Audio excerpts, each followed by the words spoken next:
कई बार ऐसा होता है कि सिर्फ एक सेशन के अंदर ही मरीज को इतना सुधार हो जाता है, उनको शायद दोबारा जरूरत भी नहीं पड़ती है।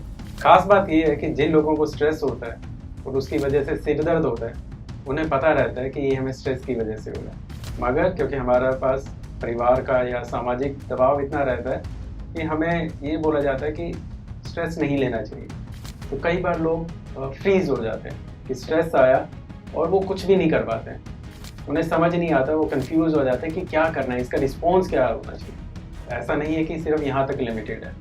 पेट खराब होना, औरतों के अंदर गायनेकोलॉजिकल या मेंस्ट्रुअल प्रॉब्लम्स होना, बच्चों के अंदर ग्रोथ प्रॉपर ना होना, किसी बैलेंस मात्रा में अगर किसी भी चीज़ का यूज़ किया जाए तो आप उसको यूज़फुल कह सकते हैं, और एक्सेस के अंदर वो आपके लिए प्रॉब्लमेटिक हो सकता है। अनसर्टेनिटीज, इनसिक्योरिटीज और फाइनेंशियल इंस्टेबिलिटीज के चलते हम सब आज के दिन टेंशन में हैं। शायद ही कोई ऐसा इंसान है जिसकी लाइफ में स्ट्रेस नहीं है। अमेरिकन इंस्टीट्यूट ऑफ स्ट्रेस के हिसाब से 80% से भी ज़्यादा वर्कर्स वर्क टाइम पे स्ट्रेस में रहते हैं। अगर हम स्टूडेंट्स की बात करें तो 60% से भी ज़्यादा स्टूडेंट्स पढ़ाई के टाइम पे स्ट्रेस में रहते हैं। क्या स्ट्रेस से हमारे बाल सफ़ेद हो जाते हैं? क्या स्ट्रेस से हमारे बाल उड़ जाते हैं? क्या स्ट्रेस की वजह से हमें भूलने की बीमारी लग जाती है? क्या स्ट्रेस की वजह से हमें बीपी या शुगर जैसी भयंकर बीमारियां हो सकती है? क्या स्ट्रेस हार्ट अटैक जैसी जानलेवा बीमारियों का कारण बन सकता है? हेलो दोस्तों, मैं हूं डॉक्टर दीपक गर्ग। मैं ऑर्थोपेडिक सर्जन हूं। आपका डॉक्टर विद डॉक्टर पॉडकास्ट में बहुत बहुत स्वागत है। आज हम डिस्कस करेंगे स्ट्रेस क्या होता है, स्ट्रेस से रिलेटेड सारी प्रॉब्लम्स और उनके सारे सॉल्यूशंस। आज के हमारे चीफ गेस्ट हैं doctor Jitendra Aneja, additional professor psychiatry departments AIIMS Bathinda. Doctor Jitendra Aneja का डॉक्टर विद डॉक्टर पॉडकास्ट में बहुत बहुत स्वागत है। शुक्रिया, थैंक यू। कैसे पेशेंट्स सर आपके पास आते हैं साइकेट्री डिपार्टमेंट में? किस टाइप के पेशेंट से आप डेली डील करते हो सर? स्ट्रेस, एंजाइटी, डिप्रेशन, काफ़ी बार हम स्ट्रेस को कंफ्यूज कर देते हैं डिप्रेशन या एंजाइटी के साथ भी। जैसा आपने बिल्कुल सही बताया कि स्ट्रेस काफ़ी सारे लोगों को होता है, मगर ये ज़रूरी नहीं है कि सभी लोगों को जिनको स्ट्रेस है उनको डिप्रेशन और एंजाइटी की समस्या भी रहेगी। मगर हाँ, अगर स्ट्रेस काफ़ी देर तक चलता है तो ये आपके लिए एक कारण बन सकते हैं कि आप कल को एंजाइटी या डिप्रेशन या अवसाद की बीमारी से भी ग्रसित हो सकते हैं। तो स्ट्रेस को हम जितना जल्दी हैंडल कर लें उतना ज़्यादा अच्छा है। Sir day to day life में हम सब लोग बोलते हैं कि लाइफ में स्ट्रेस है, टेंशन है। क्या एक्चुअल में होता है सर? स्ट्रेस क्या होता है? हमारे शरीर को कैसे पता चलता है क्या स्ट्रेस है?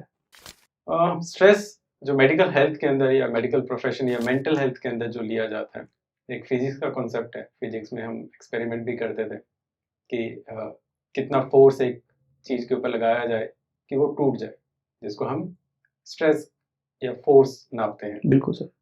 वही चीज़ हमारे मेडिकल साइंस या मेंटल हेल्थ साइंसेस के अंदर भी लागू होती है कि किस हद तक आपके ऊपर दबाव है, प्रेशर है किसी भी चीज़ का, चाहे वो पढ़ाई को लेकर है, चाहे काम को लेकर है, चाहे घर की चीज़ों को लेकर है, कि जहाँ पर आप अपने सारे मेंटल हेल्थ रिसोर्सेज को यूज़ कर लें बिना किसी परेशानी के, बिना किसी ब्रेकडाउन के।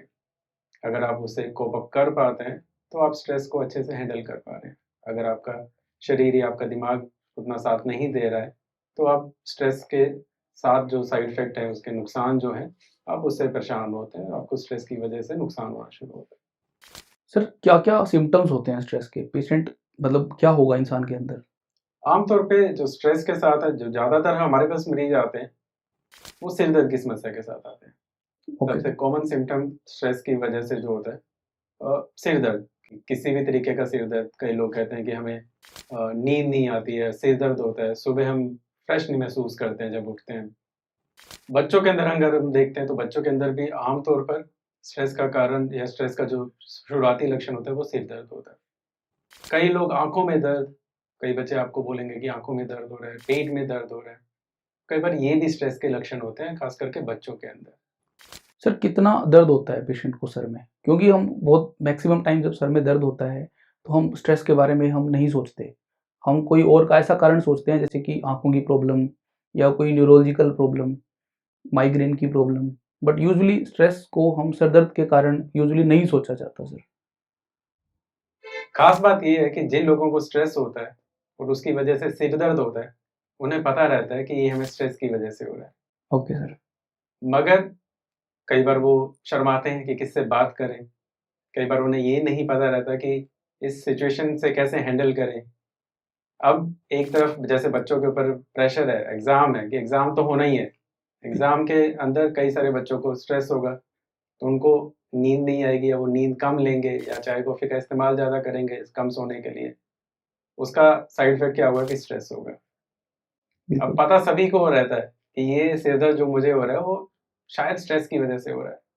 मगर क्योंकि हमारे पास परिवार का या सामाजिक दबाव इतना रहता है कि हमें ये बोला जाता है कि स्ट्रेस नहीं लेना चाहिए। बिल्कुल। तो एक एक ये लाइन कह देना कि तुम्हें स्ट्रेस क्यों है या तुम स्ट्रेस क्यों लेते हो, वो उसका हल नहीं है।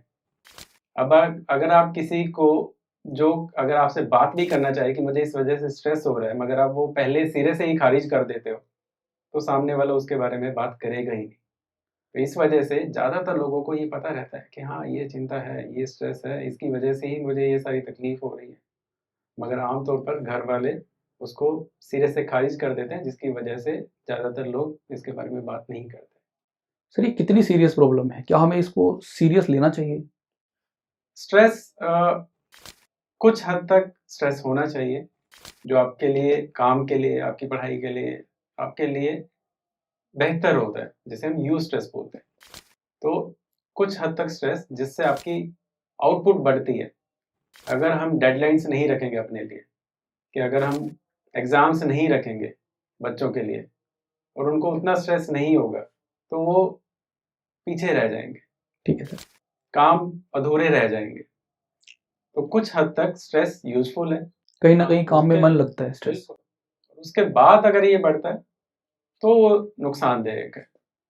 और काफ़ी सारी आज के समय में जब अ, ज़िंदगी एक भाग-दौड़ भरी हो गई है, आप सुबह से शाम एक मशीन की तरह आपसे उम्मीद की जाती है कि आप काम करें।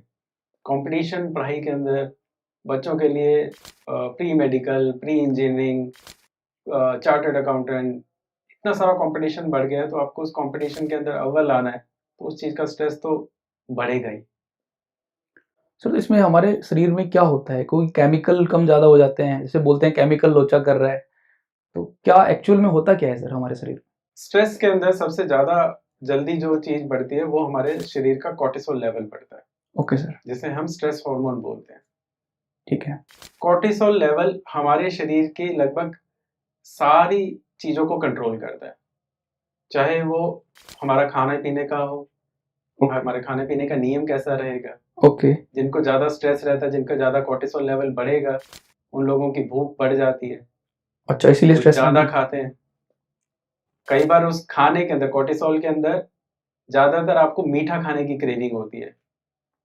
तो इसलिए ख़ास करके अगर आप यंग बच्चों को देखेंगे, तो जो पढ़ाई की तैयारी कर रहे हैं, तो वो तैयारी के टाइम पे मीठा खाने की कोशिश करते हैं।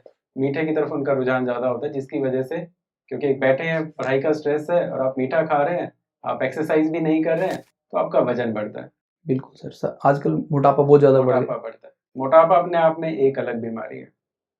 स्ट्रेस को कम करने के लिए कई बार लोग कहते हैं कि चलो हम स्मोक कर लेते हैं या हम चाय कॉफ़ी पी लेते हैं, जिसके अपने नुकसान हैं क्योंकि ये कोर्टिसोल लेवल को और ज़्यादा बढ़ाते हैं। इसकी वजह से हम नींद कम लेते हैं, नींद कम लेते हैं तो कोर्टिसोल लेवल और बढ़ता है। कोर्टिसोल लेवल बढ़ता है तो कई बार वो थायरॉइड के ऊपर भी असर करता है, वो हमारी हार्ट रेट के ऊपर भी असर करता है। तो इन लोगों को थायरॉइड की बीमारियाँ, हार्ट की बीमारियाँ, बीपी बड़ी जल्दी बढ़ जाता है, कोलेस्ट्रॉल की बीमारी, कोलेस्ट्रॉल क्योंकि आप मीठा खा रहे हैं, आपका डाइट भी नहीं है, आपका एक्सरसाइज़ भी नहीं है, तो आपका ब्लड का कोलेस्ट्रॉल भी बढ़ेगा। तो जिन लोगों के अंदर स्ट्रेस ज़्यादा होता है, उन लोगों को कम उम्र के अंदर ब्लड प्रेशर की बीमारी, डायबिटीज़ की बीमारी, हार्ट की बीमारियाँ, कोलेस्ट्रॉल की बीमारी, ये सब बीमारियाँ होने का खतरा बढ़ जाता है। तो सर जैसे डे टू डे लाइफ में जो सिचुएशंस होती हैं पेशेंट्स की, किसी के फाइनेंशियल इश्यूज़ हैं, किसी के ट्रैफिक में बहुत लंबे टाइम तक ट्रैवल करना पड़ रहा है, जिनकी वजह से किसी की हस्बैंड वाइफ की लड़ाइयाँ हो रही हैं, जिनकी वजह से पेशेंट यूजुअली दिमाग में टेंशन रहती है या स्ट्रेस होता है। क्या ये भी स्ट्रेस जैसे हार्मोन बढ़ते हैं, जैसे कि कार्टिक कोर्टिसोल लेवल बढ़ते हैं, क्या ये भी एक बड़े कारण है लोगों के लिए? बिल्कुल। अब स्ट्रेस किस वजह से हो रहा है उसे हम स्ट्रेसर बोलते हैं। Okay sir. अब स्ट्रेसर दो तरीके से हो सकते हैं कि एक बाहर, एक आपके अंदर। ओके, आपके अंदर मतलब आपकी कोपिंग की क्षमता कैसी है, मतलब अपने शरीर के अंदर से। जी, क्या आपका स्वभाव कैसा है, आपकी कोपिंग करने की क्षमता कैसी है, तो उसके ऊपर काफी डिपेंड करेगा कि किसी इंसान को स्ट्रेस होगा कि नहीं होगा। ठीक। कई बार हम ये कहते हैं कि अरे ये तो बड़ा खुश मिजाज इंसान है, इसको तो फर्क ही नहीं पड़ता है। कुछ बच्चे आप देखेंगे वो कहेंगे, जिसको आप कहते हैं कि ऑलराउंडर है, कि वो एग्जाम से पहले क्रिकेट भी खेल रहे होंगे, गेम भी खेल रहे होंगे, पढ़ाई में भी अच्छे नंबर ला रहे होंगे, बिल्कुल। क्योंकि उनकी कोपिंग की क्षमता अच्छी होती है, रिजिलियंस अच्छा होता है। बाहर के फैक्टर्स हैं, ठीक है, जो आपने जैसे बताए, उसमें कुछ भी हो सकता है। ट्रैफिक के अंदर, हमारे शहर के अंदर अगर आपको एक कोने से दूसरे कोने के अंदर जाना है और आपको अगर पौना घंटा उसके अंदर लग रहा है, तो जितनी देर आप ट्रैफिक में रहेंगे आपका स्ट्रेस बढ़ेगा, आप चिड़चिड़े होंगे, आपका ध्यान कहीं और लगेगा, उसकी वजह से भी आपको सिर दर्द हो सकता है। घर के अंदर प्रॉब्लम है, ऑफिस के अंदर प्रॉब्लम है, मौसम खराब है, एक्सट्रीम्स ऑफ वेदर। ये भी देखा गया कि जहाँ पर हमारे देश के अंदर जहाँ पर धूप ज़्यादा है, ठीक है, कि जिस एरिया के अंदर सूर्य की किरणें सीधा शरीर के ऊपर पड़ती हैं, वहाँ पर लोगों का गुस्से का लेवल ज़्यादा होता है, रोड अच्छा। रेज ज़्यादा होता है, स्ट्रेस का लेवल ज़्यादा होता है। ओके। ठीक है, अब हमारे देश के अंदर राजस्थान है, साउथ के कुछ स्टेट्स हैं जहाँ पर काफ़ी ज़्यादा धूप रहती है, तो ये देखा गया है कि इस जगह के ऊपर रोड रेज के मामले ज़्यादा रहते हैं। यही अगर आप ऐसी जगह पे जाते हैं जहाँ पर मौसम इतना ज़्यादा नहीं बदलता है और हर तरह का मौसम रहता है, बारिश भी है, धूप भी है और सर्दी भी है, तो वहाँ पर स्ट्रेस का लेवल फिर भी थोड़ा कम होता है। पॉल्यूशन, जहाँ पर पॉल्यूशन ज़्यादा है, बड़े शहरों के अंदर जहाँ ट्रैफिक ज़्यादा है, जहाँ पॉल्यूशन ज़्यादा है, वो अपने आप में एक स्ट्रेस का कारण है। आपको लंबी दूरी के लिए कम्यूट करना पड़ रहा है, अपने ऑफिस को दूर जाना पड़ रहा है बड़े शहरों में जहाँ आपका घर काफ़ी दूर है, तो वो एक स्ट्रेस का कारण है। ऑफिस के अंदर कई सारी चीज़ें हैं, आपका वर्क प्लेस के अंदर प्रॉब्लम है, कोलीग्स के साथ प्रॉब्लम है, घर के अंदर अगर आपका प्रॉब्लम है, कोई पर्सनल लॉसेस हैं, ठीक है, मैरिटल लाइफ के अंदर प्रॉब्लम्स हैं या डाइवोर्स है या कोई नशे का इस्तेमाल घर में कोई इंसान कर रहा है, तो ये सब स्ट्रेसर का काम करते हैं। स्ट्रेस में सर बंदे के यूजुअली रिस्पॉन्स क्या होते हैं? कोई स्ट्रेस होगा तो वो कैसे बिहेव करेगा? स्ट्रेस के मॉडल के हिसाब से दो तरह की रिस्पॉन्स होती हैं, ठीक है। फिजियोलॉजिकल रिस्पॉन्स जिसे हम बोलते हैं, या तो फाइट करेगा या वो फ्लाइट करेगा। ये जो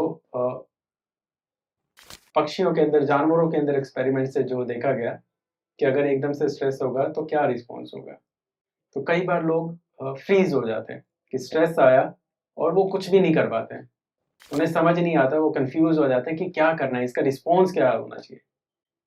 कुछ लोग होंगे जो उस रिस्पॉन्स के अंदर भागेंगे, स्ट्रेस से दूर भागेंगे। आमतौर पर ये देखा गया जो लोग हमारे पास आते हैं कि वो स्ट्रेसफुल सिचुएशन से दूर भाग रहे होते हैं, घर के अंदर कोई समस्या है उसको हल करने की बजाय उसको नज़रअंदाज कर रहे होते हैं। आपने बच्चों को लेकर बात की, तो बच्चों के अंदर ये देखा गया है कि बच्चा पढ़ाई नहीं कर रहा है, माँ बाप की एक्सपेक्टेशंस है कि वो पढ़ाई करे, मगर वो इस चीज़ से डरते भी हैं कि बच्चा को अगर हम प्रेशर करेंगे तो कहीं कुछ नुकसान ना कर ले, या हम उसके अनदेखा कर लेंगे कि चलो कोई बात नहीं।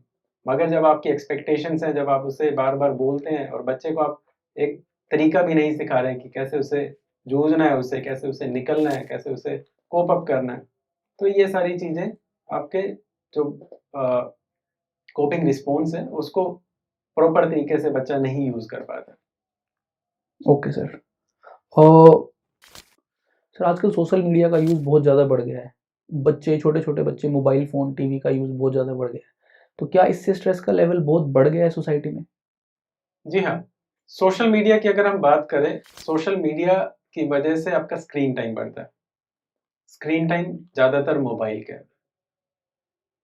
एक तरीके का सोशल मीडिया ही नहीं इसके लिए रिस्पॉन्सिबल, मगर video games, mobile games, even Netflix या अमेज़न सीरीज़, लोग क्योंकि सब कुछ अब टीवी एक तरीके से फ़ोन के अंदर आ गया है, तो आपके पास बड़ा ईज़ी एक्सेस हो गया है। सोशल मीडिया की अलग समस्याएँ हैं, इंटरनेट की एक्सेसिबिलिटी हमारे देश के अंदर काफ़ी अच्छी है और डाटा हमारे देश के अंदर काफ़ी सस्ता है बाहर के देशों के मुकाबले। तो काफ़ी सारी लोगों तक काफ़ी कम रेट के ऊपर ये सारी सुविधाएं हमें आज के टाइम में उपलब्ध है। बिल्कुल। फिर से इस चीज के ऊपर मैं ध्यान आपका आकर्षित करना चाहूंगा कि किसी बैलेंस मात्रा में अगर किसी भी चीज का यूज किया जाए तो आप उसको यूजफुल कह सकते हैं, और एक्सेस के अंदर वो आपके लिए प्रॉब्लमेटिक हो सकता है। शॉर्ट्स की वजह से आज के टाइम पे स्क्रीन टाइम बहुत ज़्यादा बढ़ गया है। जो लोग मोबाइल देखते हैं वो घंटों तक मोबाइल देखते रहते हैं। 5-6 घंटे आई थिंक आम बात हो गई है स्क्रीन टाइम होना। बिल्कुल। और ये ऐसा नहीं है कि ये बड़े लोगों के अंदर है, पहले साल से ही हम ये समस्याएं आजकल देख रहे हैं। हमारे पास 1 साल के, 2 साल के, 3 साल के बच्चों को भी लाया जाता है कि एक्सेसिव स्क्रीन टाइम है, या सिर दर्द की समस्या है छोटे बच्चों में। 3 साल के बच्चे के अंदर जो मैंने सबसे यंग बच्चा देखा है सिर दर्द की समस्या के साथ, कि बाकी सब टेस्ट हो गए, एमआरआई सब हो गया, सब नॉर्मल है, मगर हमने जब देखा कि बच्चे का स्क्रीन टाइम काफ़ी ज़्यादा है। इंडियन एसोसिएशन ऑफ पीडियाट्रिक्स के हिसाब से उन्होंने कुछ घंटे दिए हैं, डब्ल्यूएचओ ने भी आपको कुछ बच्चों के लिए मार्गदर्शित किया है कि कितना स्क्रीन टाइम होना चाहिए। ओके। स्क्रीन टाइम के अंदर आपका फ़ोन का टाइम, आपका टीवी का या आपका लैपटॉप का टाइम सभी काउंट होगा। उसको 2 हिस्सों में डिवाइड किया गया है कि एक एजुकेशनल पर्पज़ के लिए और एक लेजर पर्पज़ के लिए, कि आप सोशल मीडिया या गेम्स या बच्चे कार्टून्स देख रहे हैं। उस हिसाब से हर एक साल के हिसाब से कुछ टाइम की अवधि बताई गई है कि इतनी अवधि तक नॉर्मल है, इससे ज़्यादा excessive use. Okay sir. Sir physical activity का भी हमारे स्ट्रेस लेवल पे फ़र्क पड़ता है? बिल्कुल। अ, जैसे स्ट्रेस के अंदर कोर्टिसोल बढ़ता है, फिजिकल एक्टिविटी से कोर्टिसोल लेवल कम होता है। इसके अलावा जो हमारे हेल्पफुल हार्मोन्स होते हैं, एंडोर्फिन्स हम उसे बोलते हैं। एंडोर्फिन्स हमारे शरीर की स्ट्रेस को सहन करने की क्षमता को बढ़ाते हैं। Okay sir. वो हमारे मूड को भी अच्छा रखते हैं, वो हमारे इम्यूनिटी को भी बढ़ाते हैं। मैं कोर्टिसोल, अगर स्ट्रेस के अंदर कोर्टिसोल बढ़ता है तो मैं बताना भूल गया कि उससे हमारी इम्यूनिटी भी कम होती है। इसी वजह से ज़्यादातर लोग बार-बार बीमार पड़ते हैं। खाँसी, जुकाम, बुखार होना, ओके। जैसे ही मौसम बदलना उसके साथ इन्फेक्शन हो जाना। स्ट्रेस के अंदर जिन लोगों को ज़्यादा स्ट्रेस रहता है, उनको इस तरह की बीमारियाँ होने का खतरा ज़्यादा रहता है। वहीं जो लोग रेगुलर एक्सरसाइज़ के लिए जाते हैं, जिनका स्ट्रेस लेवल कम होता है, तो उनकी इम्यूनिटी लेवल भी काफ़ी ज़्यादा बढ़ जाता है। तो सर अगर जो अभी आपने हमको बताया, अगर एक ब्रॉड स्पेक्ट्रम में अगर हम देखें कि स्ट्रेस की वजह से कोर्टिसोल बढ़ता है जो हमारे शरीर में, जिसकी वजह से हार्ट की प्रॉब्लम्स हो सकती हैं, थायराइड की प्रॉब्लम हो सकती हैं, बीमारियों से लड़ने की पावर कम हो जाती है जिसकी वजह से इन्फेक्शन का रिस्क बढ़ जाता है। तो ये तो एक बहुत ब्रॉड और एक बहुत बड़ी प्रॉब्लम है जिसका सॉल्यूशन करना बहुत ज़्यादा ज़रूरी है। बिल्कुल। इसके अलावा ऐसा नहीं है कि सिर्फ़ यहाँ तक लिमिटेड है। पेट खराब होना, औरतों के अंदर गायनेकोलॉजिकल या मेंस्ट्रुअल प्रॉब्लम्स होना, ओके सर। बच्चों के अंदर ग्रोथ प्रॉपर ना होना, ये सब भी स्ट्रेस इसी के की वजह स्ट्रेस से की हो वजह सकता से है। हो सकते हैं। Okay sir. तो इसमें सर कुछ ऐसा होता है कि कोई बंदा स्ट्रेस में बहुत लंबे टाइम से है तो उसको ये प्रॉब्लम ज़्यादा होंगी, और अगर कोई शॉर्ट टर्म के लिए स्ट्रेस में रहता है तो उसको ये प्रॉब्लम्स कम होंगी या नहीं होंगी?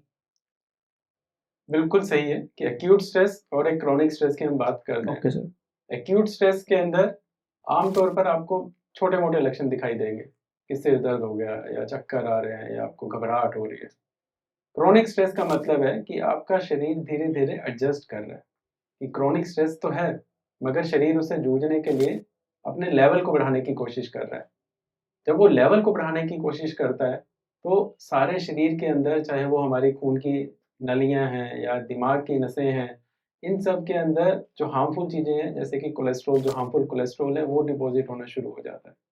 तो क्रोनिक स्ट्रेस के लोगों के अंदर, क्रोनिक स्ट्रेस के लोग ज़्यादातर नशे का इस्तेमाल भी करते हैं, शराब पीना या स्मोकिंग करना, ये सारी समस्याएँ भी उनके अंदर ज़्यादा होती हैं। क्रोनिक स्ट्रेस के लोग नींद भी कम लेते हैं, उनका डाइट भी इम्प्रॉपर होता है। तो ये सारे फैक्टर्स आपको कई सारी हार्ट की बीमारियाँ, दिमाग की बीमारियाँ, हार्मोनल चेंजेस और शरीर की अन्य बीमारियों के लिए प्रीडिस्पोज़ करते हैं। जिन लोगों को सर नींद कम आती है तो उन लोगों को भी नींद स्ट्रेस का कारण बन सकता है? फिजियोलॉजिकली नींद कम आने के 2 कारण हो सकते हैं। एक, कि आपके शरीर की रिक्वायरमेंट ही कम है। तो आपको कुछ लोग मिलेंगे जो शॉर्ट स्लीपर्स होंगे, कि जो 4-5 घंटे सोएँगे और उनको उससे ही ओके फ्रेशनेस सर। रहेगी। बिल्कुल। फिर उम्र के हिसाब से नींद कम होती है। 50-60 साल के अंदर उसके बाद ऑटोमैटिकली आपकी नींद धीरे धीरे कम होना शुरू हो जाती है। कई बार 60 साल से ऊपर के लोगों के अंदर ये एक बड़ी समस्या, एक स्ट्रेस का कारण बन जाता है कि जो नेचुरल एजिंग के हिसाब से जो आपकी नींद का साइकिल चेंज हो रहा है, उन लोगों को लगता है कि हमें तो पहले इतने घंटे नींद आती थी, तो अभी ये कम हो गई है, तो ये अपने आप में एक स्ट्रेस का लेवल बन जाता है। बिल्कुल सर। कुछ लोगों के अंदर स्ट्रेस की वजह से नींद कम रहेगी। अब स्ट्रेस की वजह से नींद कम रहेगी तो उनका डे और नाइट का साइकिल गड़बड़ रहेगा, खाने पीने का साइकिल गड़बड़ रहेगा, जो अपने आप में नींद की साइकिल को गड़बड़ करेगा। Okay sir. तो आम तौर पर एक 6-7 घंटे की या 7-8 घंटे की जो आपके शरीर की रिक्वायरमेंट है, उतनी नींद होना जरूरी है। और उससे आपका कोर्टिसोल लेवल भी कम होता है। उससे आपके जो ग्रोथ हार्मोन बच्चों के अंदर है वो सिक्रीट ज़्यादा होता है, जो नॉर्मल लेवल होना चाहिए उतना सिक्रीशन होता है। सो एक प्रॉपर फिजिकल और मेंटल ग्रोथ के लिए आपकी एक एडुकेट स्लीप होना और स्ट्रेस फ्री स्लीप होना काफ़ी जरूरी है। ऑर्थोपेडिक्स में भी सर यही कारण होता है मॉर्निंग स्टिफनेस का, स्टेरॉइड लेवल कम हो जाता है तो पेशेंट्स को अर्ली मॉर्निंग स्टिफनेस होती है, जिनको आर्थराइटिस होती है। बिल्कुल। अ, हीलिंग के अंदर भी फर्क पड़ता है। जिनमें स्ट्रेस रहता है उनकी हीलिंग भी लेट होती है, क्योंकि उनकी बीमारियों से लड़ने की इम्यूनिटी कम immunity है। कम। सर आज के टाइम पे जंक फूड, फास्ट फूड, इनका सेवन बहुत ज़्यादा बढ़ गया है, तो क्या फूड हैबिट्स का स्ट्रेस पे फर्क पड़ता है सर? बिल्कुल फर्क पड़ता है, और दो तरीके का, दो डायरेक्शन के अंदर इनका रिलेशनशिप है। जैसे मैंने आपको पहले बताया कि स्ट्रेस की वजह से हमारा जो कोर्टिसोल हार्मोन बढ़ रहा है, उसके अंदर हमें ऐसी चीज़ें खाने का मन होता है। जब हम ऐसी चीज़ें खाते हैं तो हम मोटे होते हैं, और धीरे धीरे शरीर को, क्योंकि दिमाग को आदत पड़ जाती है कि यही खाने मुझे इंटरेस्टिंग लगता है, मुझे पसंद है, बिल्कुल। तो दिमाग को उसका एक तरीके से एडिक्शन भी हो जाता है। जितना जल्दी, जितना कम उम्र पे हम बच्चों को एक्सपोज करते हैं जंक फूड के लिए, कोल्ड ड्रिंक के लिए या कैफीन रिच ड्रिंक्स के लिए, उतना ही ज़्यादा उनके अंदर स्ट्रेस भी बढ़ेगा, और स्ट्रेस की वजह से कोपिंग के लिए वो इस तरह के खाने के ऊपर भी जाएंगे। बिल्कुल, फिर वही खाने का मन करता है बार बार। सर आज के टाइम पे ना सोशल लाइफ खत्म हो गई है, हम अपने घरों में ही रहते हैं, बाहर जाके किसी पड़ोसी, बड़े शहरों में तो लोग जानते ही नहीं है पड़ोसी को, तो क्या इसका भी हमारे स्ट्रेस पे कोई इम्पैक्ट पड़ता है सोशल लाइफ का? बिल्कुल फर्क पड़ता है सोशल लाइफ का। इसीलिए बाहर के देशों के अंदर ज़्यादातर लोगों ने बड़े शहरों की बजाय छोटे शहरों की तरफ मूव करना शुरू कर दिया कि सोशल लाइफ होना ज़रूरी है। बिल्कुल सर। यूएसए के अंदर, ऑस्ट्रेलिया के अंदर, यूके के अंदर ज़्यादातर ऑफिसेज के अंदर हफ्ते के 5 दिन काम होता है और 2 दिन वो छुट्टी करते हैं। इटली एक ऐसा देश है जहाँ पर अभी भी लोग बड़े परिवारों के अंदर रहते हैं, जो हमारे देश के अंदर किसी समय पर था। धीरे धीरे जैसे ही डेवलपमेंट बढ़ती जा रही है, तो परिवार छोटे होते जा रहे हैं। बिल्कुल सर।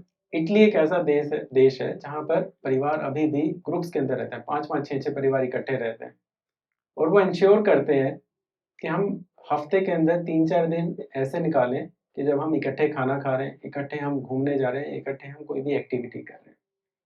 हमारे देश के अंदर भी इस चीज़ का चलन दोबारा से बढ़ना शुरू हुआ है। कई जगह पर कई बार हम भी सिखाते हैं कि इसको, स्ट्रेस को कैसे आपने हैंडल करना है, कि आप फैमिलीज़ के साथ इंटरेक्शंस बढ़ाइए।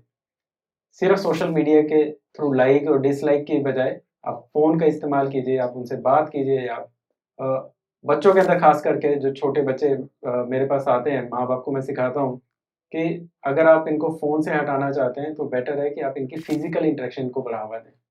कि एक दूसरे के घर में जाएँ, एक दूसरे के साथ खेलें, फिज़िकल गेम्स के अंदर इन्वॉल्व हों, तो उससे स्ट्रेस का लेवल काफ़ी कम होता है। Okay sir. सर क्या ओवरथिंकिंग भी स्ट्रेस का एक बड़ा कारण है? स्ट्रेस के अंदर ज़्यादातर लोग ओवरथिंक करते हैं। ओके। और अगेन इट डिपेंड्स कि आपका स्वभाव किस तरीके से है। कुछ लोग छोटी चीज़ों को ज़्यादा बार सोचते हैं, ज़्यादा सोचते हैं, जिसकी वजह से स्ट्रेस होता है। मगर आमतौर पर स्ट्रेस के अंदर इंसान ज़्यादा सोचता है। क्या सर ये जेनेटिक भी हो सकता है? आमतौर पर हम इसे जेनेटिक नहीं मानते हैं, मगर यस, कि आपका स्वभाव और आपके जो कोपिंग स्किल्स हैं, वो आप थोड़ा-सा इनहेरिट करते हैं, और थोड़ा-सा आप अपने एनवायरनमेंट से सीखते हैं। आप अपने घर के एनवायरनमेंट से सीखते हैं, आप अपने स्कूल के एनवायरनमेंट से सीखते हैं, आप अपने आस-पास के फ्रेंड्स और सोशल सर्कल से सीखते हैं कि आप उससे कैसे जूझते हैं। तो दोनों चीज़ों का फ़र्क पड़ता है। सर मेडिटेशन और योगा क्या स्ट्रेस रिलीव करने में बहुत ज़्यादा हेल्प करते हैं? किसी भी तरीके की एक्सरसाइज, और खास करके मेंटल रिलैक्सेशन एक्सरसाइज जैसे कि योगा है, ये मेडिटेशन है, ये डेफिनेटली आपके स्ट्रेस को कम करने के अंदर मदद करते हैं। मगर उसके अंदर हम ये सलाह देते हैं कि आप किसी ट्रेन्ड योगा प्रोफेशनल या मेडिटेशन प्रोफेशनल के अंडर ही ये चीज़ें करें। ओके क्योंकि ज़्यादातर लोग जो योगा या मेडिटेशन करते हैं, उन्हें असल में तरीका नहीं पता होता कि कैसे करना है। Okay sir. आपको आधा पौना घंटा सा कम से कम ये चीज़ें करनी चाहिए। और मेडिटेशन एक बड़ी डिफ़िकल्ट एक्सरसाइज़ है। इसको सीखने के लिए आपको काफ़ी सारा टाइम लगता है। अगर आप अच्छे से सीख लेते हैं और अच्छे से करते हैं और अपने नियमित रूटीन के अंदर अगर आप ये रखते हैं, तो डेफ़िनेटली स्ट्रेस के ऊपर आपका काफ़ी असर पड़ता है।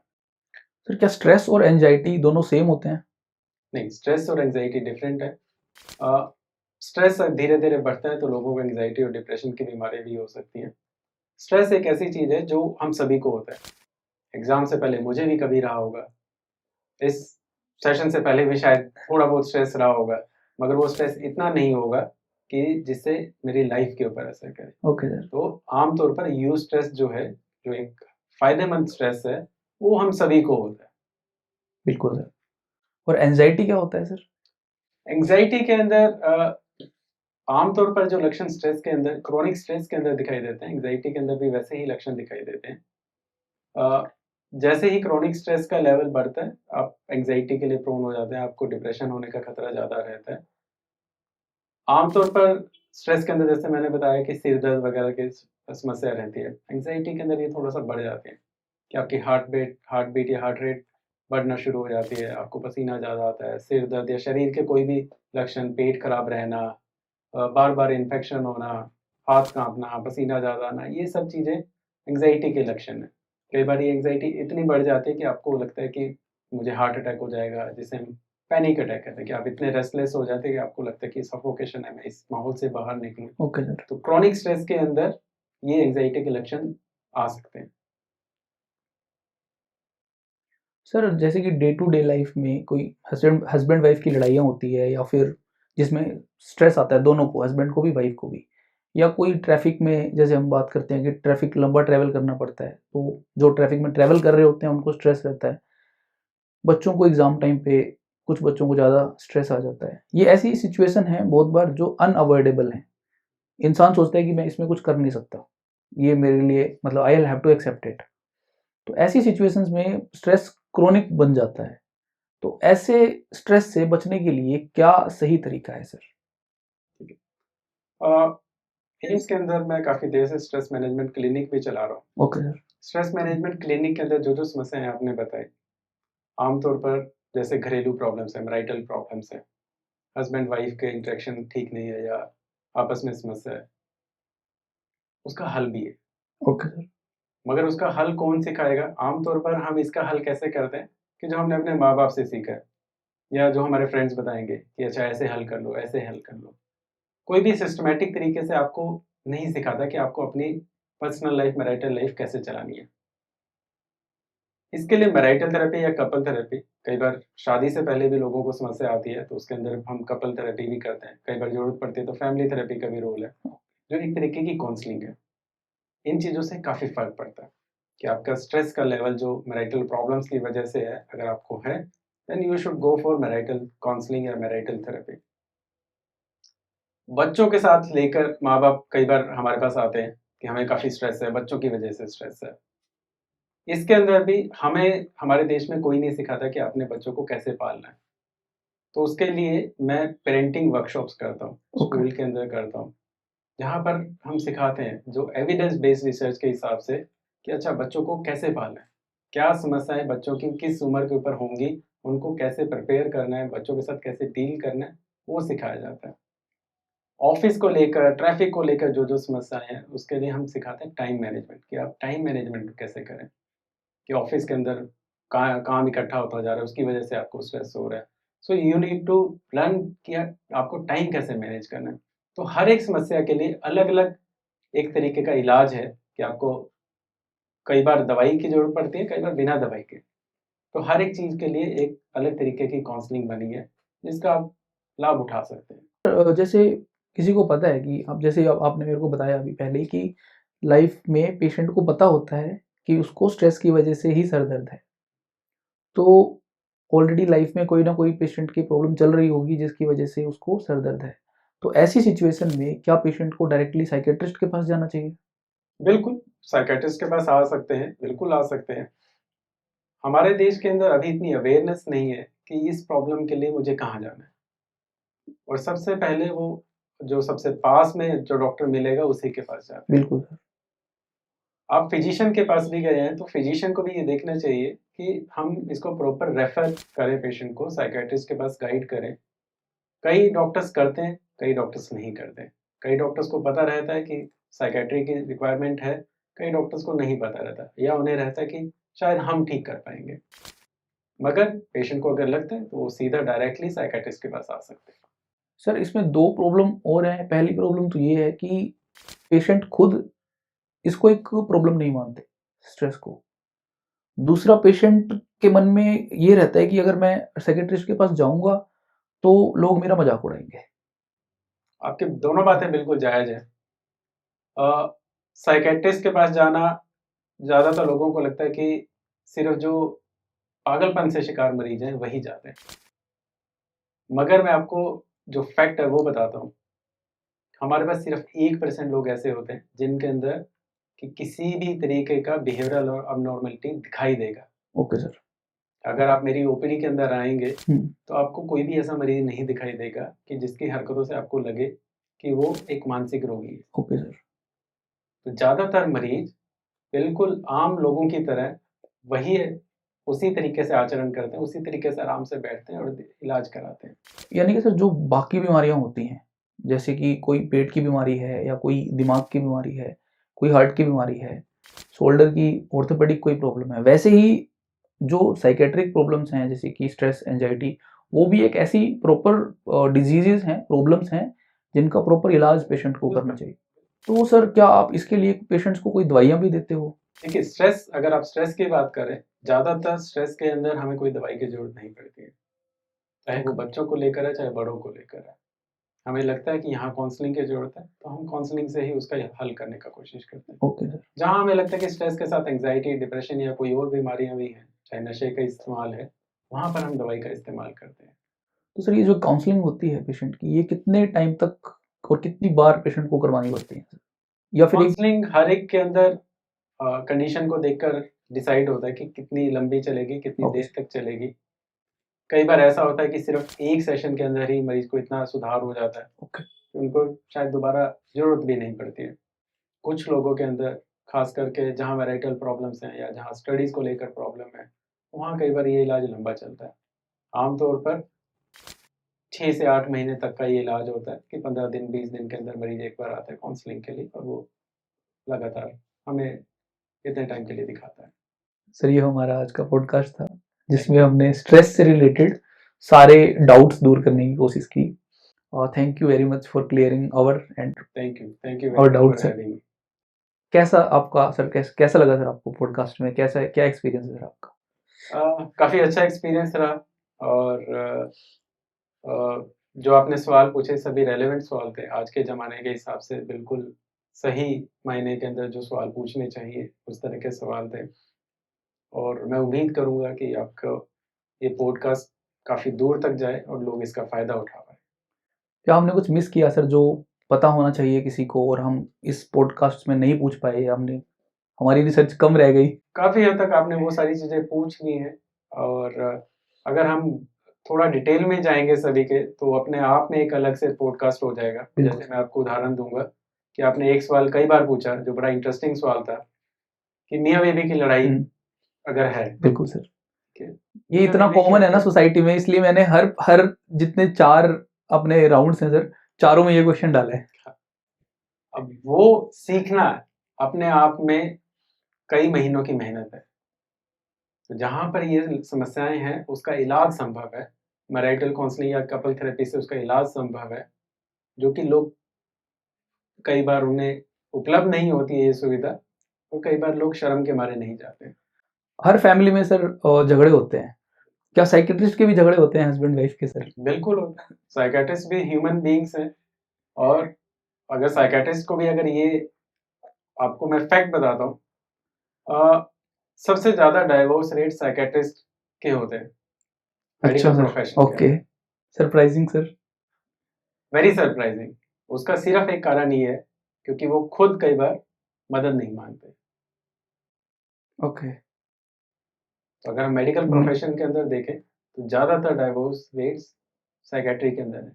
जो डाइवोर्स बचाते हैं जो बाकी divorce लोगों का, जो वो लोगों को बचाते हैं मगर अपनी बारी में वो मदद नहीं लेते, मदद किसकी, वाइफ की मदद नहीं लेते हैं या फिर बाकी? साइकेट्रिस्ट की मदद नहीं लेते हैं, अच्छा, किसी दूसरे साइकेट्रिस्ट की किसी मदद लेते दूसरे साइकेट्रिस्ट। हैं। Okay okay sir, okay. बहुत इंटरेस्टिंग फैक्ट है, इससे ये पता चलता है कि अगर दूसरे आपकी नंबर ऑर्थोपेडिशियंस के अंदर है। आप ऑर्थोपेडिक्स वो में हैं, बहुत दूसरे नंबर पर एनेस्थीसिया और ऑर्थोपेडिक्स सर, वो ना बहुत ज्यादा इनटू देयर प्रोफेशन होते हैं, दे डोंट माइंड अबाउट क्योंकि देयर फैमिलीज। क्योंकि उनको काम से फुर्सत नहीं मिलती है, तो इस वजह से। तो that I can correlate, not with me but my other colleagues. और कोई सर ऐसी चीज जो आप बताना चाहेंगे आपके पेशेंट से रिलेटेड, कोई ऐसा इंटरेस्टिंग पेशेंट जो कोई ऐसी सीवियर प्रॉब्लम के साथ था स्ट्रेस से रिलेटेड, और जिसका कोई ऐसा जेन्युइन रीजन था और जो ट्रीटमेंट के बाद ठीक हो गया, कोई ऐसी स्टोरी सर? हमारे पास आमतौर पर काफी सारे लोग स्ट्रेस की वजह से आते हैं। Okay sir. आमतौर पर एक भीड़ भाड़ वाली ओपीडी के अंदर डॉक्टर कई बार इतना टाइम नहीं दे पाते हैं और स्ट्रेस को भी वो एंटी एंजाइटी एंटी डिप्रेशन से ठीक करने की कोशिश करते हैं, जो कि प्रॉपर इलाज नहीं होता। ठीक है सर। तो ये सभी डॉक्टर्स के लिए इंक्लूडिंग साइकेट्रिस्ट कि आप अगर पेशेंट को टाइम देते हैं तो आपको कुछ ना कुछ समस्या मिलेगी जिसकी वजह से वो स्ट्रेस रह रहा है और उसकी वजह से एंजाइटी या डिप्रेशन के लक्षण भी आ रहे हैं। स्ट्रेस मैनेजमेंट क्लिनिक के अंदर जो मैं काफ़ी सालों से चला रहा हूँ, उसके अंदर ज़्यादातर जो ऐसे लोग आते हैं उनके अंदर कोई दवाई की ज़रूरत नहीं पड़ती है और आमतौर पर काउंसलिंग से हल निकलता है। सर लेकिन काउंसलिंग में तो बहुत टाइम जाता होगा सर, तो आप ज़्यादा पेशेंट नहीं देख पाएंगे। इसीलिए मैंने हफ्ते के अंदर एक दिन सिर्फ काउंसलिंग का रखा है, जिस दिन मैं सिर्फ अपॉइंटमेंट के साथ मरीज को देखता हूँ और हर पेशेंट के लिए पौना घंटा से लेके 1 घंटा का टाइम होता है। तो तो उस दिन बाकी आमतौर की जो ओपीडी है मैं वो नहीं करता। एक लास्ट में पूछना चाहूँगा सर, आप जैसे कि बहुत ऐसी जो प्रॉब्लम्स हैं जिनका इलाज आप करते हो, जैसे कि stress, anxiety, depression, mental health related problems, तो कैसा लगता है सर आपको? क्या आपका एक्सपीरियंस है और कैसा फील करते हो आप डे टू डे लाइफ में ऐसे पेशेंट्स का इलाज करते हो सर आप? काफ़ी अच्छा लगता है जब ऐसे लोग ठीक होकर जाते हैं और ज़्यादा अच्छा लगता है जब वो बिना दवाई के ठीक होकर जाते हैं। बहुत बढ़िया सर, बहुत बढ़िया। Thank you sir, thank you very thank much sir. You.